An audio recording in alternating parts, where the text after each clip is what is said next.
Hello, my name is Nan, and today I want to talk to you about something that's very important to a lot of people.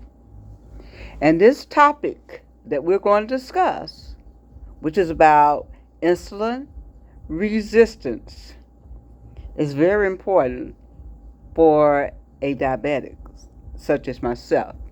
I am type 1 juvenile diabetic. And today I want to tell you my story and my experiences. What have you experienced when it comes to insulin resistance? Well, let's go ahead and get started. First of all, I want to start with, and this is my story, but I want to start with the definition of insulin resistance. What is it? What is it? What is it? Insulin resistance, is a condition where your body cells stop responding to insulin. Insulin is a hormone that regulates your blood sugar. And glucose, which is the sugar in your blood, builds up, and the sugar remains stuck in your bloodstream instead of giving that energy to your cells. So that's what we're talking about today. Not being able to function because of what is happening to your body when you're in the state of insulin resistance. Because you have the symptom of insulin resistance doesn't mean that you necessarily have insulin resistance. And that's what we're going to talk about today. So this is my story. This is my story. Okay, and everybody, like I said, everybody's different. So if you make any changes, please consult your doctor about it. But to just get this message out, please hit that like button and subscribe. And subscribe will give you new videos that I'm going to be talking about, because this is not the only issue that has a cloud over it, okay? This is not the only issue that my doctor didn't tell me about. So I want to tell you my story. This particular day, I woke up. My blood sugar was in a normal range, under 100. So therefore, I was in good condition, right? You would think. Got to the fridge and opened it up and saw that my insulin body was empty.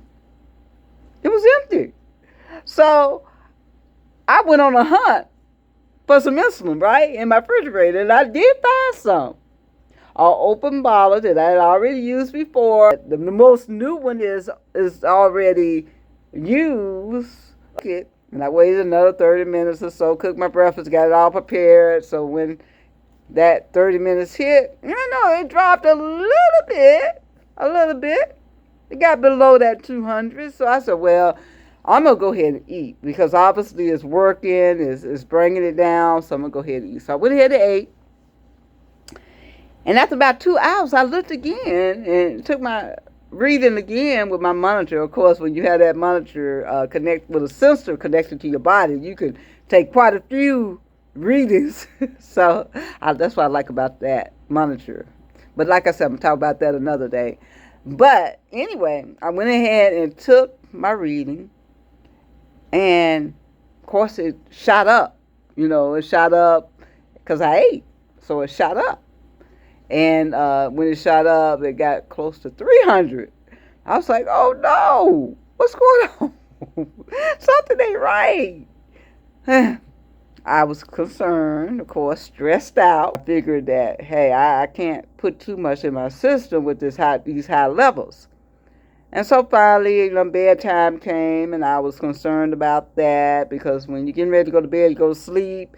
That's when bad things can happen for me. Now, I'm speaking from my experience, not yours, my experience. This is my story, and this is what happened to me. So while I was sleeping, it did drop some, but not a whole lot. Not a whole lot.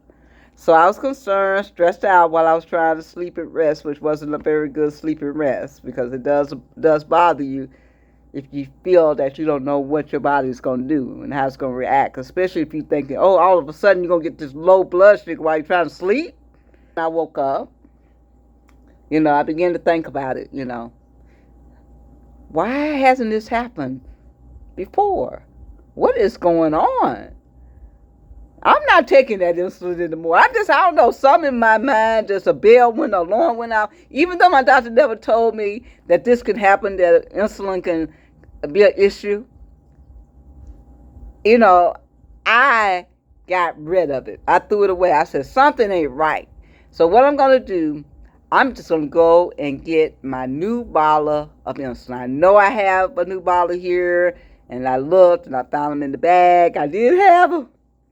I just happened to grab that one. I don't know, because it was easy, I guess. I didn't have to open the box or whatever. I don't know, but I grabbed a new bottle because I wanted to see, was it the insulin or was it my body functions acting up?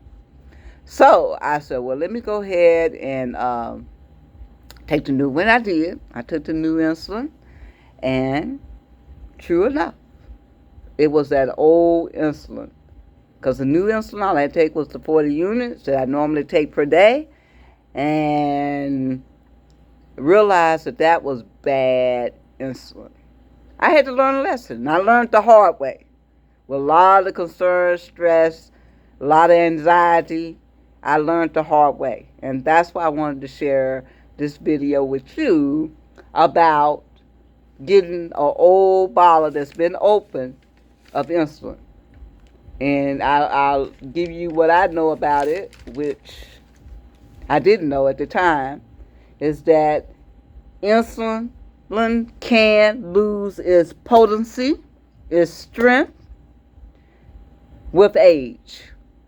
So if you got an old bottle of insulin and think it's going to work as well as that new bottle, I would consult your doctor. Always consult your doctor.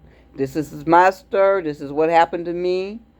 And so just to get this story out there, because it may help others. They may not have been told either. I don't know. It may help. I don't know. But like I said, I'm not a doctor. I'm not trying to give medical advice here. And so if you would, to get this out to others, just in case somebody else out there experienced the same thing I experienced, hit that like button and subscribe, and I'm going to be putting out new videos pertaining to diabetes and for type 1, and new updates may come out. So subscribe so you get those new videos and those updates. And also hit that like button, because that helps get this message out to other people also. So if you could do that, I would greatly appreciate it. And don't forget to, if you've had a story like this, put it out there. Maybe your story can help others too. And in the comments, put it out there, and got any questions, put out there, and I'll be happy to reply to them. Bye-bye.